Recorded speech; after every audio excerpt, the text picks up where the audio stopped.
സിസേറിയനിലൂടെ കുഞ്ഞിനെ പ്രസവിച്ചവർക്ക് വേദന അറിയില്ല. പലരും ഇങ്ങനെ പറയുന്നത് ഞാൻ കേട്ടിട്ടുണ്ട്.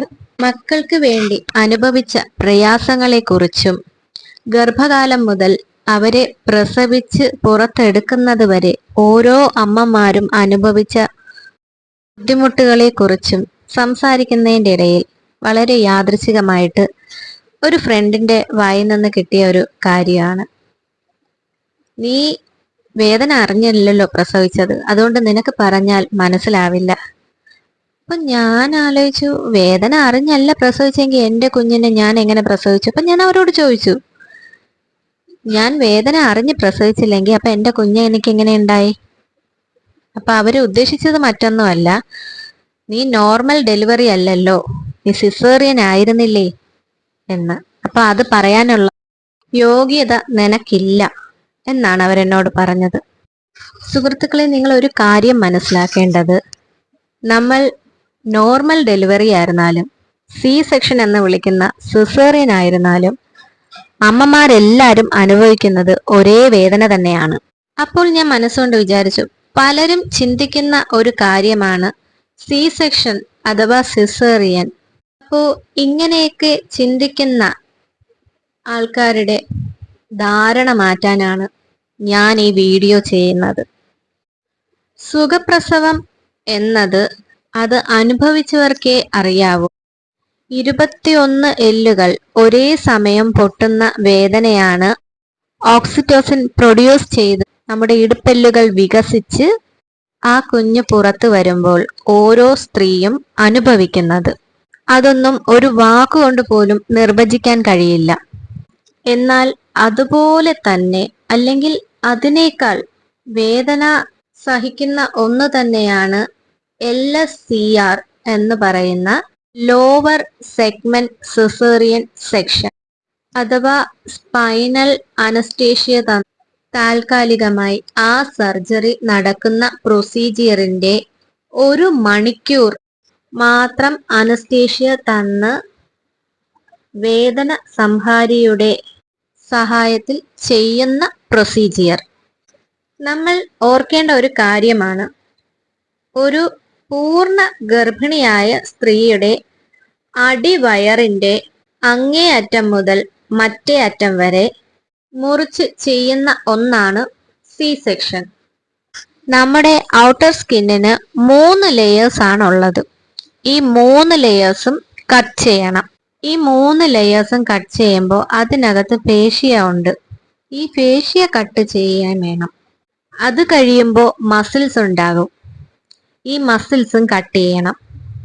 ഈ മസിൽസും കട്ട് ചെയ്ത് കഴിയുമ്പോഴാണ് യൂട്രസ്, അതായത് ഗർഭപാത്രം എന്ന് പറയുന്ന അവയവത്തിലേക്ക് എത്തുന്നത്. അതും കട്ട് ചെയ്ത് കഴിയുമ്പോഴാണ് നമ്മൾ ഓരോരുത്തരും കിടന്നിരുന്ന, നമ്മുടെ കുഞ്ഞു മക്കൾ കിടന്നിരുന്ന എംനിയോട്ടിക് സാക്കിലേക്ക് എത്തുന്നത്. ആ സാക്കും കട്ട് ചെയ്ത് വേണം ആ കുഞ്ഞിനെ പുറത്തെടുക്കാൻ. അപ്പോ നിങ്ങളൊന്ന് ആലോചിച്ച് നോക്കണം, എന്തൊക്കെ അവിടെ അനുഭവിക്കുന്നുണ്ടെന്ന്. വെറും ഒരു അനസ്തേഷ്യയുടെ പേരിൽ, അതായത് 1 മണിക്കൂർ മാത്രം നമുക്ക് വേദന സംഹാരി തന്നാണ് സിസേറിയൻ ടൈമിൽ ഒരു കുഞ്ഞിനെ പുറത്തേക്ക് എടുക്കുന്നത്, ഒരു കുഞ്ഞിന് ഒരമ്മ ജന്മം നൽകുന്നത്. അപ്പോൾ ഇത് വേദന ഇല്ലാന്ന് നിങ്ങൾക്ക് പറയാൻ പറ്റുമോ? ഇനി ഈ ലെയേഴ്സ് എല്ലാം കീറിയാൽ മാത്രം പോരാ, ഈ കീറിയ ലെയേഴ്സ് തുന്നി തിരിച്ച് ചേർക്കുകയും വേണം, അല്ലേ? തിരിച്ച് അതേപോലെ കൂട്ടിച്ചേർത്ത് സ്റ്റിച്ച് ചെയ്ത് വെക്കുകയും വേണം. ഇനി ഈ ഓരോ ലെയേഴ്സും തുന്നിച്ചേർത്ത് സർജിക്കൽ റൂമിൽ നിന്നും നമ്മൾ നേരെ ICUയിലേക്ക് മാറ്റുമ്പോൾ ഏകദേശം 15 മിനിറ്റ്, ആലോചിച്ച് നോക്കൂ, ഏകദേശം 15 മിനിറ്റ് മാത്രം നമ്മൾ ഈ വേദന അറിയില്ല. അത് കഴിയുമ്പോൾ എല്ലാം കൂടി ചേർത്ത് വരുന്ന ഒരു വേദനയുണ്ട്. സത്യം പറഞ്ഞ അത് അനുഭവിച്ചവർക്ക് മാത്രം ആ വേദന എന്താണെന്നറിയാവൂ. നമ്മളാരും ഇതിന് കണക്ക് പറയുന്നില്ല. വേദനിച്ച് ഞാൻ നിന്നെ നൊന്ത് പ്രസവിച്ചു എന്ന് പലരും പറഞ്ഞു കേട്ടിട്ടുണ്ട്. അപ്പൊ ഈ നൊന്ത് പ്രസവിക്കാത്ത നമ്മളാണോ? സിസേറിയൻ ചെയ്തവർ നൊന്ത് പ്രസവിക്കാൻ ശരി, ഓക്കെ. സിസേറിയൻ ചെയ്തവര് ആ സമയത്ത് വേദന അനുഭവിക്കുന്നില്ല എന്നുള്ളത് ഓക്കെ, ശരി തന്നെയാണ്. എന്തുകൊണ്ടാണ് വേദന അനുഭവിക്കാത്തത്? നമുക്ക് അനസ്തേഷ്യ തന്നിരിക്കുന്നത് കൊണ്ട്. ഈ അനസ്തേഷ്യ ഒക്കെ വിട്ട് നമ്മൾ റൂമിൽ എത്തുമ്പോഴത്തേക്കും ഈ അനസ്തേഷ്യ വിട്ടു പോകുമ്പോൾ ഒരു വേദന വരും. ഒരു ഒന്നൊന്നര വേദനയാണ് അല്ലേ? ഇനി മറ്റൊരു കാര്യം, ഈ നിറവയറോടുകൂടി നോർമൽ ഡെലിവറിക്ക് പോകുന്ന ഒരു അമ്മ വേദന വരുമ്പോൾ അവര് ആ പ്രസവിക്കാൻ പോകുന്ന ആ റൂമിൽ കട്ടിലിൽ ചെന്ന് കിടന്നവര് വേദന അനുഭവിച്ച് ഒരു കുഞ്ഞിന് ജന്മം നൽകുന്നു. ഇനി സിസേറിയനിലാണെന്നുണ്ടെങ്കിൽ വേറൊരു കാര്യവും ഉണ്ട്. അവിടെ അനസ്തേഷ്യ ചെയ്യാൻ കൊണ്ടുപോകുന്നത്, സർജറിക്ക് മുന്നേ ചെയ്യുന്ന ഒരു അനസ്തേഷ്യ ഉണ്ടല്ലോ, അതെങ്ങനെയാണ് ചെയ്യുന്നതെന്ന് അറിയാലോ. ഞാൻ ആർക്കും പറഞ്ഞു തരേണ്ട കാര്യമില്ല, എല്ലാവർക്കും അറിയാന്നുള്ള കാര്യം തന്നെയാണ്. ആ അനസ്തേഷ്യ ചെയ്യുമ്പോൾ ഒരു ബെഡിൽ നമ്മളെ പിടിച്ച് ഇരുത്തിയിട്ട് കാല് നിവർത്തി അങ്ങ് വെക്കാൻ പറയും. ഈ നിവർത്തി വെക്കുന്ന കാല് ആ കാൽമുട്ടിന്റെ അവിടെ നമ്മുടെ തല എത്തണം. അതും ഈ നിറവയറോടുകൂടി. വേറെ എന്തായാലും നല്ല അറിയാലോ, നമുക്ക് ഇത്രയും പ്രസവിക്കാൻ സമയത്ത് വയറ് ഒത്തിരി ഇടിഞ്ഞു താഴും ഇല്ലേ? ഈ ഇടിഞ്ഞു താഴ്ന്ന വയറും കൊണ്ട് നമ്മൾ ഒരു കട്ടിലില് കാല് നമുക്ക് തൂക്കിയിട്ടിരിക്കാൻ പറ്റും. പക്ഷെ ഒരു കട്ടിലിൽ നമുക്ക് രണ്ട് കാല് നിവർത്തി ഇരിക്കുക എന്ന് പറയുന്നത് വളരെ ബുദ്ധിമുട്ടായിട്ടുള്ള ഒരു കാര്യം തന്നെയാണ്. എനിക്കൊക്കെ ഒത്തിരി ബുദ്ധിമുട്ടായിരുന്നു കയറി അങ്ങനെ ഇരിക്കാനായിട്ട്. ഞാൻ ഒരുപാട് നേരം നിന്ന് വെയിറ്റ് ചെയ്തിട്ടാണ് അനസ്തേഷ്യക്ക് വേണ്ടിയിട്ട് ഇരിക്കുന്നത്, അനസ്തേഷ്യക്ക് വേണ്ടിയിട്ട് നിൽക്കുന്നത്. കാരണം എനിക്ക് ആ ബെഡിലോട്ട് കയറി ഇരുന്നിട്ട് രണ്ട് കാല് നിവർത്തി വെച്ചപ്പോൾ എനിക്കൊരു ശ്വാസം മുട്ടല്. അപ്പോ അതാ ഞാൻ പറഞ്ഞേ, ആ അനസ്തേഷ്യ ടൈമില് നമ്മൾ ആ ബെഡിൽ പിടിച്ച് നിവർത്തി ഇരുത്തിയിട്ട് ഈ വയറിങ്ങനെ ഇരിക്കവേ നമ്മുടെ തല ഇവിടെ ഈ ഭാഗം കുനിച്ച് നേരെ കൊണ്ടുവന്ന് നമ്മുടെ കാൽമുട്ടിന്റെ അവിടെ കൊണ്ടുവന്ന് മുട്ടിക്കും. പണ്ടുള്ളവർ പറയും കാലിന്റെ പാദത്തിന്റെ അവിടെയാണ് മുട്ടിക്കണേന്ന്. പക്ഷെ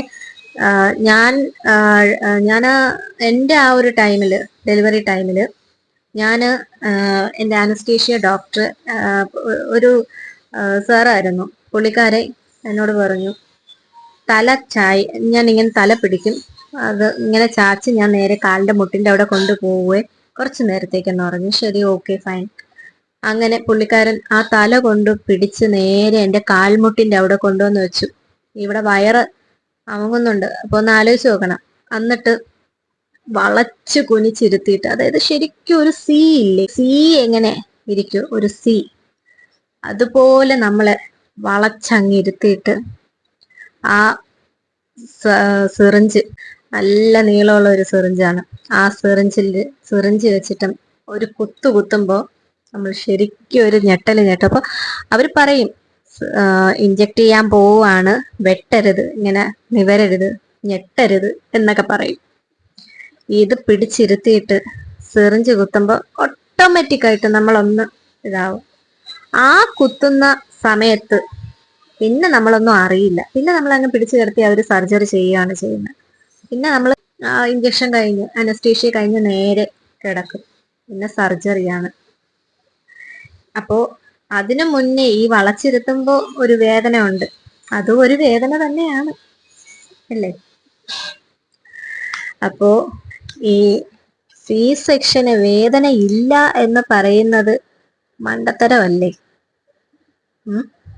ഇതിനു പുറമെ പല അമ്മമാരും അനുഭവിക്കുന്ന, സർജറിയൊക്കെ കഴിഞ്ഞ് പല അമ്മമാരും ബുദ്ധിമുട്ടുന്ന വേറൊരു കാര്യമുണ്ട്. അതായത് നോർമൽ ഡെലിവറി കഴിഞ്ഞവർക്കും സി സെക്ഷൻ കഴിഞ്ഞവർക്കായിരുന്നാലും ഈ നോർമൽ ഡെലിവറി കഴിയുമ്പോൾ, ഡെലിവറി കഴിഞ്ഞ് വീട്ടിൽ വന്ന് വേദൊക്കെ പിടിച്ചു കഴിഞ്ഞിട്ട് അവർക്ക് വയറ്റിൽ